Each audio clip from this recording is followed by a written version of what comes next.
Bismillahirrahmanirrahim. Assalamualaikum warahmatullahi wabarakatuh. Perkenalkan, nama saya M. Rafiq Aldista. Saya adalah mahasiswa Universitas Islam Indragiri Hilir Riau dari jurusan Ilmu Al-Quran dan Tafsir semester 7 Fakultas Agama Islam.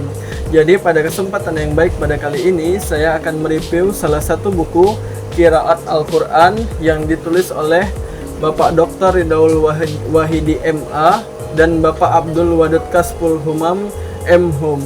Jadi kita akan mereview salah satu bab dari buku tersebut untuk kita baca dan kita simak isinya.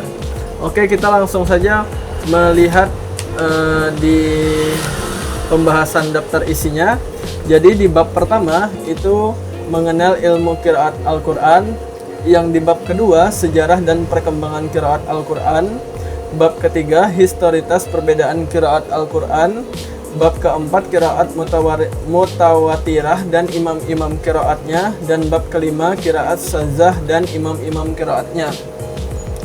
Jadi saya hanya akan berfokus pada bab 1, yaitu mengenal ilmu qiraat Al-Quran. Kita langsung saja melanjutkan ke pembahasan yang pertama, yaitu makna qiraat Al-Quran. Mengenal ilmu qiraat Al-Quran itu di bab yang ke-1. Langsung saja saya bacakan. Kata qiraat merupakan bentuk jamak dari kata qara'a yang berasal dari qara'a yaqra'u qara'ah. Lafaz tersebut adalah bentuk masdar yang artinya adalah bacaan. Lafaz qara juga memiliki arti pengumpulan dan penghimpunan, artinya mengumpulkan dan menghimpun huruf-huruf dan kata-kata satu dengan yang lainnya dalam suatu ucapan yang tersusun rapi. Jadi qiraat ini dapat diartikan juga sebagai bacaan, ya, artinya. Jadi kita melanjutkan ke pembahasan yang kedua, yaitu tentang macam-macam qiraat tadi. Jadi yang pertama itu dapat dilihat dari sanadnya. Terdapat perbedaan pendapat di kalangan qurra dalam menetapkan macam-macam qiraat. Imam Jalaluddin Al-Bulkini misalnya membagi qiraat menjadi 3. Pertama, mutawatir, bacaan-bacaan yang kanonik, yaitu qiraat 7 imam qurra. Kedua, ahad, yaitu qiraat 10 imam, termasuk juga qiraat para sahabat. Ketiga, syaz, bacaan-bacaan non-kanonik, yaitu qiraat para tabi'in seperti Al-Masih, Yahya bin Wasab, Ibnu Jubair, dan lain-lainnya. Oke, kita melanjutkan yang kedua. Nah, di sini pembahasan tentang pembacaan qiraat tadi lebih detail, yaitu tentang mutawatirah, masyhurah, dan ahadiyah, dan selanjutnya. Jadi kita bahas satu-satu, ya. Jadi yang mutawatirah, qiraat mutawatirah adalah qiraat yang diriwayatkan oleh orang banyak dari banyak orang yang tidak mungkin terjadi kesepakatan di antara mereka untuk berbuat bohong. Jadi mutawatir ini juga dapat diartikan sebagai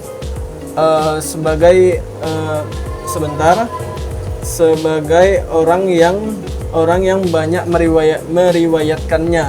Sedangkan masyhurah yang kedua, qiraat masyhurah adalah qiraat yang sanadnya bersambung sampai kepada Rasulullah SAW, diriwayatkan oleh beberapa orang yang adil dan kuat hafalannya, dan qiraat tersebut sesuai dengan salah satu ortografi mushaf induk, baik qiraat itu merupakan bacaan imam 7, 10, atau imam-imam yang lain yang dapat diterima qiraatnya. Jadi qiraat masyhurah ini adalah qiraat yang sanadnya bersambung sampai Rasulullah SAW dan diriwayatkan oleh orang-orang yang adil dan hafalannya kuat.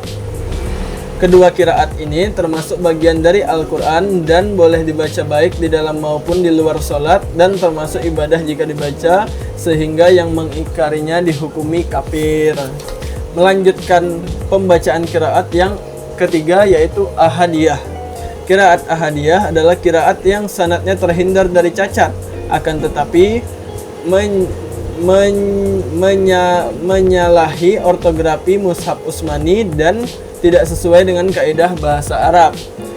Di samping juga tidak dikenal di kalangan imam qiraat. Jadi qiraat ahadiyah ini adalah qiraat yang sanadnya terhindar dari cacat, akan tetapi menyalahi ortografi mushaf Utsmani dan tidak sesuai dengan kaidah bahasa Arab dibandingkan yang dua tadi. Jadi melanjutkan yang keempat yaitu mudrajah. Qiraat mudrajah adalah qiraat yang disisipkan di antara ayat-ayat Al-Quran untuk tujuan tafsir dari ayat tersebut. Abu Ubaid sebagaimana dikutip Al-Suyuti mengatakan bahwa tujuan dari qiraat ini adalah sebagai tafsir terhadap qiraat mutawatir dan masyhur serta untuk menjelaskan makna yang terkandung di dalam qiraat tersebut. Jadi mudrajah ini adalah qiraat yang disisipkan di antara ayat-ayat Al-Quran untuk tujuan tafsir dari ayat tersebut ya gunanya. Melanjutkan yang kelima yaitu syazaz. Qiraat syazaz adalah qiraat yang sanadnya terdapat aib dan tidak bersambung sampai Rasulullah SAW. Hukum qiraat syazaz ini tidak boleh dibaca di dalam maupun di luar salat. Adapun untuk berijtihad dijadikan dalil hukum, mayoritas ulama memperbolehkannya dengan alasan bahwa qiraat syazaz menempati posisi ahad yang tidak diperselisihkan oleh ulama akan kebolehannya untuk dijadikan hujjah.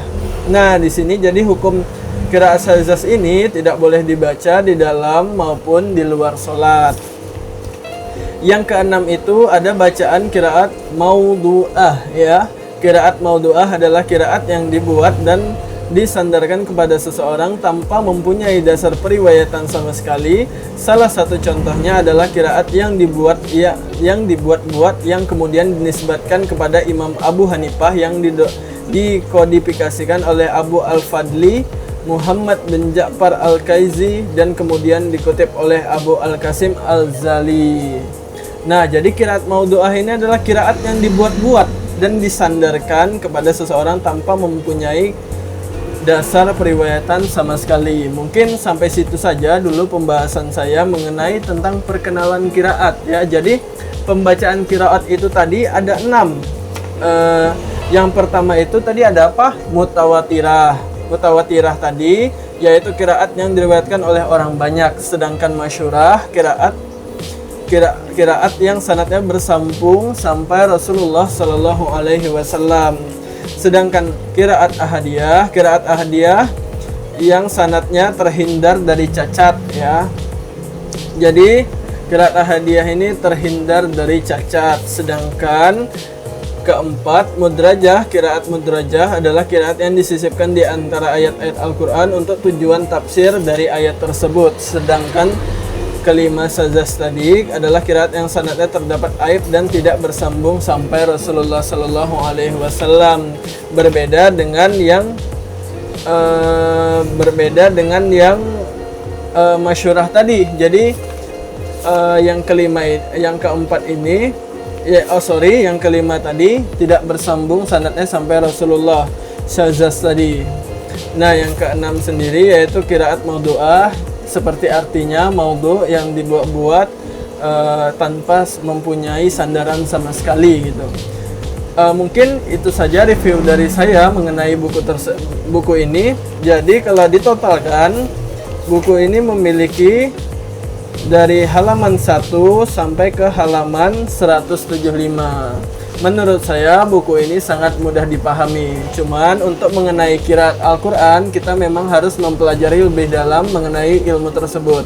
Makanya kalian harus memiliki buku ini dan diwajibkan ya memiliki buku ini, karena sebagai mahasiswa ini juga bisa dijadikan referensi dan bahan skripsi untuk menulis tugas akhir kalian. Terima kasih buat kalian yang sudah menonton video ini. Jangan lupa like, subscribe, dan share ya. Saya akhiri, mohon maaf apabila ada kekurangan dan kelebihan. Terima kasih. Wabillahi taufiq wal hidayah. Assalamualaikum warahmatullahi wabarakatuh.